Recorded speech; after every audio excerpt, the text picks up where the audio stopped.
Verbal rape എന്നാണ് senior dubbing ആർട്ടിസ്റ്റായിട്ടുള്ള Bhagyalakshmi നമ്മുടെ ഈ അതിജീവിത കേസിലെ വിചാരണയെപ്പറ്റി വിശേഷിപ്പിച്ചത്.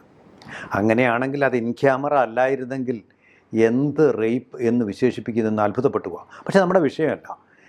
ഈ അന്തിച്ചർച്ചകൾ എന്ന് പറയുന്ന പരിപാടി ഒരുതരം വേർബൽ ഡയേറിയ, റേപ്പ് അല്ലാതെ ഒരുതരം വേർബൽ ഡയറിയാണെന്ന് മാധ്യമ പണ്ഡിതന്മാർ വിശേഷിപ്പിക്കാറുണ്ട്. കാരണം അത്ര നിലവാരമില്ലാത്ത, ശരിയായ ശിക്ഷണമില്ലാത്ത, പഠനമില്ലാത്ത തരത്തിലുള്ള ചർച്ചകളാണ് പലപ്പോഴും ആളുകളെ തെറ്റിദ്ധരിപ്പിച്ചുകൊണ്ട് ഒരു തരം മിസ്ഇൻഫർമേഷൻ അല്ലെങ്കിൽ ഒരു ഡിസ്ഇൻഫർമേഷൻ്റെ എലിമെൻറ്റ് വരുന്നുണ്ട്. അത് വളരെ കുറ്റകരമായ ഒരു മാധ്യമ പ്രവർത്തനമാണ്. അത് നടന്നുകൊണ്ടേയിരിക്കുന്നു.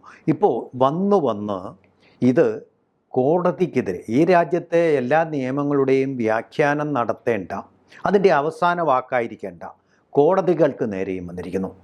കോടതികൾക്ക് നേരെയും വന്നു കഴിക്കുമ്പോൾ തീർച്ചയായിട്ടും നമ്മുടെ ഇന്ത്യൻ ശിക്ഷ, ക്രിമിനൽ പ്രൊസീജിയർ അനുസരിച്ച് ശരിയായിട്ടുള്ള ശിക്ഷാ നടപടികൾ വേണ്ടുന്ന ഒന്നാണ്.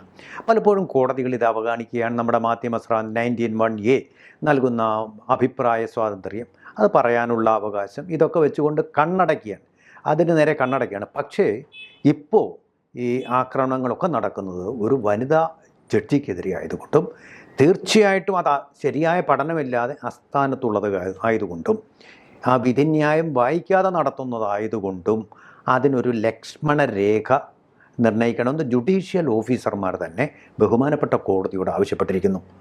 എന്താണ് അങ്ങയുടെ അഭിപ്രായം? ഇത് ആവശ്യം തന്നെയാണോ അതോ അനാവശ്യമാണോ? ഇത് നമ്മൾ ജീവിക്കുന്നത് ഇത് സൗദി അറേബ്യയിലോ കുവൈറ്റിലോ ഒന്നുമല്ല. ഇവിടെ ഒരു ജുഡീഷ്യൽ സിസ്റ്റം ഉണ്ട്, ഇവിടെ റൂൾ ഓഫ് ലോ, ഇവിടെ ഒരു വിചാരണ കൃത്യമായി നടന്ന് മാത്രമേ പ്രതിയാക്കപ്പെട്ട ആളിനെ ശിക്ഷിക്കാൻ സാധ്യമാവത്തുള്ളൂ. അല്ലാതെ ഒരു പോലീസിൻ്റെ വേർഷൻ അതുപോലെ അപ്പാടെ വിഴുങ്ങിക്കൊണ്ട് ഒരു കേസിലും ഒരു വിധി പ്രസ്താവിക്കാൻ പറ്റത്തില്ല. അപ്പം ഏറ്റവും അതിസമ്പന്നന്മാരായ അഭിഭാഷകർ, ചിലപ്പോൾ അതിസമ്പന്നന്മാരായ പ്രതികളാക്കപ്പെടുന്നവർ ചിലപ്പം വലിയ വക്കീലന്മാരുടെ സേവനം തേടാറുണ്ട്, അല്ലാത്തൊരു സാധാരണ വക്കീലന്മാരുടെ സേവനവും തേടും. പക്ഷെ എന്തു പറഞ്ഞാലും ഈ കേസില്ലാത്തിൽ വരുന്ന അന്തിമ വിധിയെ 100% അംഗീകരിക്കേണ്ട ബാധ്യത ഈ മാധ്യമങ്ങൾക്കാണുള്ളത്. മാധ്യമങ്ങൾ എപ്പോഴും സത്യത്തെയാണ് പുറത്തു കൊണ്ടുവരേണ്ടത്. പക്ഷേ അടുത്ത സമയത്തായി മലയാളത്തിലെ ഇപ്പം പ്രിൻ്റഡ് മീഡിയ ആണെങ്കിലും വിഷ്വൽ മീഡിയ ആണെങ്കിലും പലപ്പോഴും ഈ അടുത്ത സമയത്തായി ജുഡീഷ്യറിക്കെതിരെ നടന്നു വരുന്ന ആക്രമണം അതൊരു എല്ലാ സീമകളിൽ ലംഘിച്ചുകൊണ്ട്, അതിൻ്റെ എല്ലാ അതിർവരമ്പുകളിൽ ലംഘിച്ചുകൊണ്ട് മുന്നോട്ട് പോകുന്നതാണ്.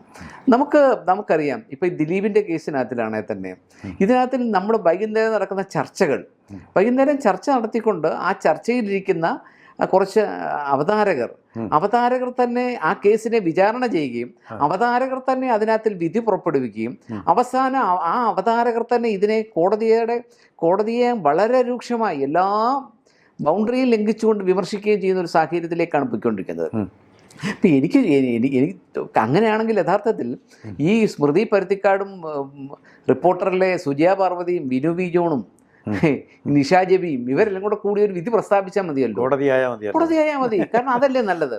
കാരണം ഇവർ ഈ കേസിനകത്ത് ഇവർ തുടക്കം മുതൽ തന്നെ ഇതേ ടെൻഡൻസിയാണ് ഇവർ കാണിച്ചുകൊണ്ടിരിക്കുന്നത്. അതായത് ഈ കേസിനകത്തിൽ എന്താ പറയുന്നത്, ഒരു ടാർജറ്റഡ് അറ്റാക്കാണ് നടത്തിക്കൊണ്ടിരിക്കുന്നത്. കാരണം ഇതിനകത്ത് ആദ്യം ഒരു തന്നെ, പിന്നെ അതിനകത്തൊരു മറുവശം കൂടി നമ്മളതിനകത്തൊരു അവരുടെ ഭാഗം കൂടെ നമ്മൾ ചിന്തിക്കുമ്പം നമുക്ക് ഒരു ജസ്റ്റിഫിക്കേഷനകത്ത് കാണാം. കാരണം അവരാദ്യം മുതൽ തന്നെ പറഞ്ഞിരുന്നത് ഒരു ദിവസം ഈ 1709 പേജുള്ള വിധിന്യായത്തിൽ കൂടി ഇതിനെ മുഴുവൻ പൊളിച്ച് എഴുതിയിരിക്കുകയാണ്. പക്ഷേ ഈ വിധിന്യായം സത്യസന്ധമായി പഠിക്കുന്ന ഒരു കോടതിയിൽ പ്രാക്ടീസ് ചെയ്യുന്ന, ഇപ്പം കോടതിയിൽ പ്രാക്ടീസ് ചെയ്യുന്ന അഭിഭാഷകർ എന്ന് പറഞ്ഞാലും എല്ലാവരും ഒന്നും ആ കേസിനെ സംബന്ധിച്ച്, ക്രിമിനൽ കേസിനെ സംബന്ധിച്ച് വളരെ ഏറെ പാണ്ഡിത്യമുള്ളവരായിരിക്കത്തില്ല.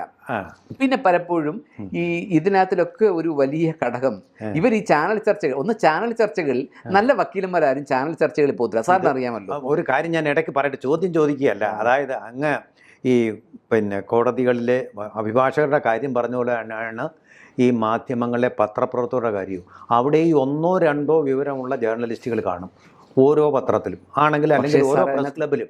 അതുപോലെയാണ് ഇത്. പക്ഷേ സാറേ, അതിനകത്തൊരു കാര്യമുണ്ട്. ഈ കോടതി നടപടികൾ റിപ്പോർട്ട് ചെയ്യുമ്പോൾ അത്യാവശ്യം ഈ നിയമപരമായ ഒരു അറിവ് കൂടി വെച്ചുകൊണ്ട് മാത്രമേ റിപ്പോർട്ടിംഗ് നടത്താവൂ എന്നുള്ളതാണ്. കാരണം ഇത് ജനങ്ങളെ തെറ്റിദ്ധരിപ്പിക്കുകയാണ്. ഈ ഭാഗ്യലക്ഷ്മിയെ പോലുള്ള ആളുകളെയൊക്കെ അവരിരുത്തിക്കൊണ്ട് ചർച്ച ചെയ്യുമ്പോൾ കോടതികൾക്ക് നമ്മുടെ നാട്ടിലെ ജുഡീഷ്യൽ സിസ്റ്റത്തെ പറ്റി ഉണ്ടാക്കുന്ന ഒരു അവമതിപ്പുണ്ട്. നമ്മളിപ്പോൾ എല്ലാവരും നിയമത്തെപ്പറ്റി വളരെ അറിവുള്ളവരോ പണ്ഡിതരോ ഒന്നുമല്ല, സാധാരണക്കാരുണ്ട്. സാധാരണക്കാർക്ക് തോന്നുന്ന ഒരു വലിയ ഒരു ഒരു ജുഡീഷ്യറിയോട് തോന്നുന്ന ഒരു പ്രതിഷേധമുണ്ട്.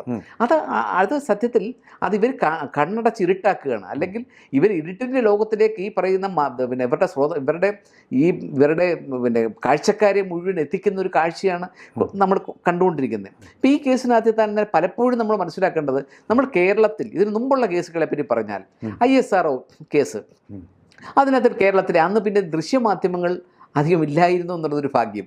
ആ ദൃശ്യമാധ്യമങ്ങൾ ഉണ്ടായിരുന്ന നേരത്തെ അവസ്ഥ എന്താ? ഇതേ തന്നെ നമ്പി നാരായണന്റെ കേസിനകത്ത് സംഭവിച്ചതും അതുപോലെ തന്നെ നമ്മുടെ ആലപ്പുഴ പോളം ജോർജിയുടെ കേസിനകത്ത്, അതിനകത്തിൽ ആ പോൾ മുത്തൂറ്റിന്റെ കേസിനകത്ത്, ആ കേസിനകത്തിൽ ആ കത്തി പണിഞ്ഞ കൊല്ലന്റെ അടക്കമുള്ള കത്തി പണിഞ്ഞ കൊല്ലന്റെ അടക്കമുള്ള ബൈറ്റ് അടക്കം, അല്ലെങ്കിൽ ആ കൊല്ലനുമായിട്ട് ഇന്റർവ്യൂ നടത്തിയത് റിപ്പോർട്ട് ചെയ്യപ്പെട്ട ഒരു കാലഘട്ടം മാധ്യമപ്രവർത്തകർ ഉണ്ടായിരുന്നു.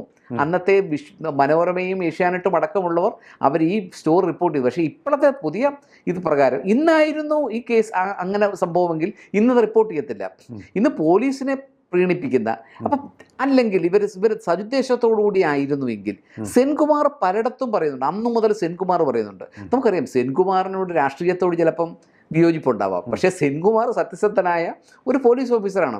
അയാൾ ഈ കേസിനകത്ത് പറയുന്നു, അയാൾ IG ദിനേന്ദ്ര കശ്യപ് അയാളോട് പറഞ്ഞിരുന്നു, ഇത് പ്രോപ്പറായ വഴിക്കല്ല പൊയ്ക്കൊണ്ടിരിക്കുന്നത്, ഈ സന്ധ്യ IPS പിന്നെ മുഖ്യമന്ത്രി അടക്കം തെറ്റിദ്ധരിപ്പിക്കപ്പെട്ടിട്ടുണ്ട്, ഇതെല്ലാം കൃത്യമായി തന്നെ പറയുന്നുണ്ട്. അപ്പം അങ്ങനെ ഓരോ കേസിനകത്തിലും ഓരോ സംഭവങ്ങൾക്കകത്തിലും പിന്നെ ഈ മാധ്യമങ്ങൾ പോലീസിൻ്റെ വേർഷൻ അതുപോലെ തന്നെ വിശ്വസിച്ചുകൊണ്ട് ജുഡീഷ്യറിയുടെ വിശ്വാസം നഷ്ടപ്പെടുന്ന രീതിയിലേക്കുള്ള ചർച്ചകൾ ഇപ്പോൾ കൊണ്ടുവന്നുണ്ട്. പക്ഷേ ഇതിനകത്തൊരു നമ്മൾ കാണേണ്ട ഒരു കാര്യമുണ്ട്.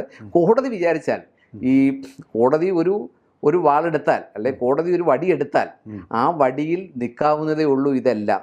നമുക്കറിയാമല്ലോ, CPM-ന്റെ ഒരു ഉന്നത നേതാവ് ഉണ്ടായിരുന്നു. അദ്ദേഹത്തിൻ്റെ ഒരു വാക്കിലാണ് അദ്ദേഹം ശുംഭൻ ജയിലിൽ പോയി കിടന്നത്. അപ്പം കോടതിക്ക് ഇത് പറ്റാത്ത കൊണ്ടല്ല, ഇത് കോടതിയുടെ ഒരു ബലഹീനതയല്ല.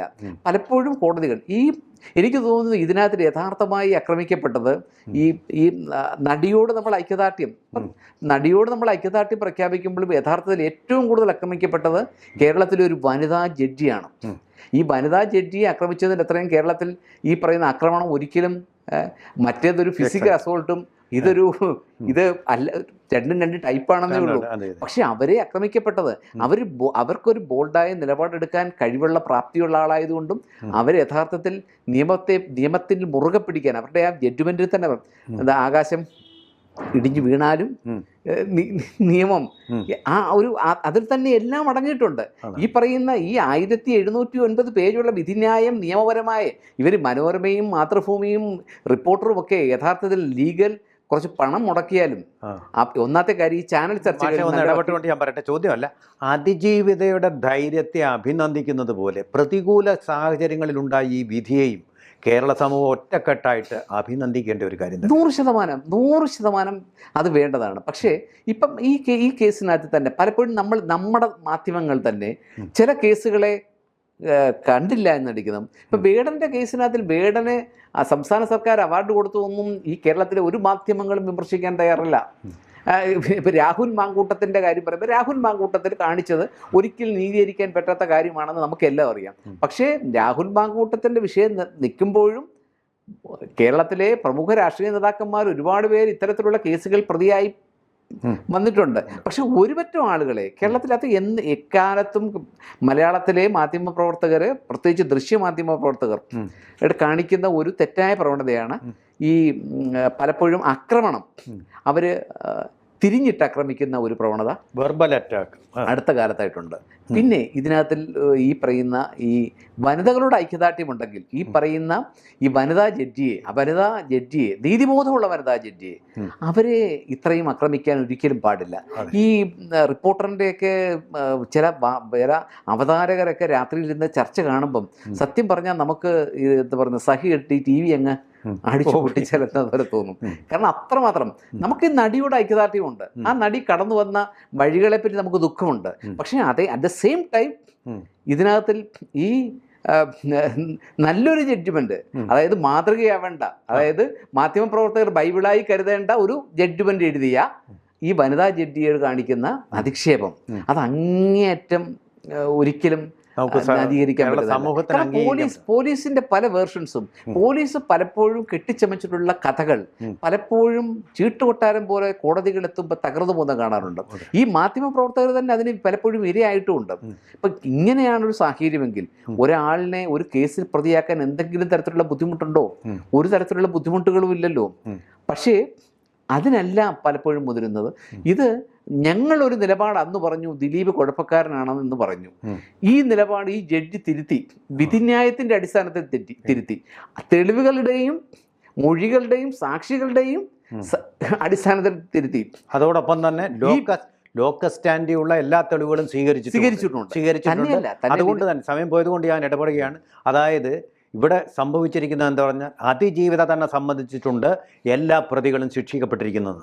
പ്രതികളെയാണ് ശിക്ഷിക്കുക, പ്രതികളല്ലാത്തവരെ ശിക്ഷിക്കാൻ പറ്റില്ല എന്നുള്ള ഒരു ന്യായം അവിടെ നിൽക്കുന്നില്ല. അതുപോലെ തന്നെ ഈ ഭാഗ്യലക്ഷ്മിയൊക്കെ വായിച്ചു കൊണ്ടിരിക്കുന്നത് എന്നോ എഴുതപ്പെട്ടിട്ടുള്ള ഒരു തിരക്കഥയാണ്. ദിലീപ് ഈ ഗൂഢാലോചനയുടെ ഭാഗമാണെന്നുള്ളൊരു തിരക്കഥ അത് വായിച്ചു കൊണ്ടാണ് ഇരിക്കുന്നത്. അതല്ല വായിക്കേണ്ടത്. 1717 പേജുള്ള 1817 പേജുള്ള പ്രിൻസിപ്പൽ സെഷൻസ് കോടതിയുടെ വിധിന്യായമാണ് അക്ഷരം പ്രതി വാദിക്കേണ്ടത്, വായിക്കേണ്ടതും അതിനനുസരിച്ച് വാദിക്കേണ്ടതും. തീർച്ചയായിട്ടും. പിന്നെ ഒരു കാര്യമുള്ളതെന്ന് പറഞ്ഞാൽ ഈ കോടതിയുടെ മുമ്പിൽ നിന്ന് ചലിക്കുന്ന ഈ ഒരു വനിതാ സ്ത്രീ, ഈ നടിക്ക് വേണ്ടി വക്കാലത്തിട്ടുള്ളതെന്ന് പറയുന്ന അവരൊന്നും ഒരു കേസ് നന്നായി നടത്തിയിട്ടുള്ളവരല്ല. നമുക്കത് പറയുമ്പോൾ ലജ്ജയുണ്ട്. അഭിഭാഷക സമൂഹത്തിൻ്റെ ഭാഗമാണ്. അവരുടെ എല്ലാ ബഹുമാനവും അവർക്ക് കൊടുക്കുന്നുണ്ട്. പക്ഷേ ഇവരാരും നല്ല രീതിയിലുള്ള ട്രയൽ നടത്തി അവരുടെ എഫിഷ്യൻസി പ്രൂവ് ചെയ്തിട്ടുള്ളവരല്ല. ഇവരൊക്കെ പബ്ലിസിറ്റിക്ക് വേണ്ടിയും അവരുടെ ഒരു എന്താ പറയുക, ഇത് വെച്ച് കുറച്ച് കേസുകൾ കിട്ടുമല്ലോ, അല്ലെ ഇത് വെച്ച് കുറച്ച് ദിവസം TV ചർച്ചകൾ നിറഞ്ഞു നിൽക്കാമല്ലോ എന്നുള്ള പ്രതീക്ഷയിൽ മാത്രം വന്ന് അഭിപ്രായം പറയുന്നത്. ബൈജു കൊട്ടാരക്കരയാണ് നിയമത്തിനെ പറ്റി പറയുന്നത്. എന്ത് പറയുന്നത്? അതിൽ രണ്ട് സിനിമ ആകെ എടുത്തിട്ടുള്ളൂ. ഒന്ന് ചന്ത, ഒന്ന് മാർക്കറ്റ്. ഇംഗ്ലീഷ് മാർക്കറ്റായിട്ട് തന്നെ അദ്ദേഹം പറയുന്നത്. അല്ലെ അങ്ങനെയുള്ള ചില ഒരു ഒരു ഒരു എന്താ പറയുന്നത് നമ്മള്. പിന്നെ ഇവർ പറയുന്ന ബാലേന്ദ്രകുമാർ എന്ന് പറയുന്ന ഒരാൾ മലയാളം ഫിലിം ഇൻഡസ്ട്രിയുടെ ഒരു ചരിത്ര രേഖകളിലും വന്നിട്ടുള്ള ആളല്ല. ഒരു തിരക്കഥാകൃത്തോ എഴുത്തുകാരനോ അസോസിയേറ്റ് ഡയറക്ടറോ ഒന്നും ആയിരുന്നില്ല. ഈ കേസിന് വേണ്ടി കെട്ടിച്ചമച്ചപ്പെട്ട ഒരു വ്യക്തിയാണ്. പക്ഷെ അപ്പം നമ്മുടെ വിഷയത്തിലേക്ക് വന്നു കഴിഞ്ഞാൽ ജുഡീഷ്യറിക്കെതിരെ നടത്തുന്ന കടന്നാക്രമണം ജുഡീഷ്യറി വിചാരിച്ചാൽ വേണ്ടെന്ന് വെച്ചിട്ടാണ്. അത് ഒരു ബലഹീനതയായിട്ട് ഒരിക്കലും മാധ്യമങ്ങൾ കരുതരുത്. മുന്നറിയിപ്പോടുകൂടി അവസാനിപ്പിക്കാം. കൂടുതൽ വാർത്തകളും വിശേഷങ്ങളും നിങ്ങളിലേക്ക് എത്താൻ ABC മലയാളം സബ്സ്ക്രൈബ് ചെയ്യുക, ബെൽ ബട്ടണും അമർത്തുക.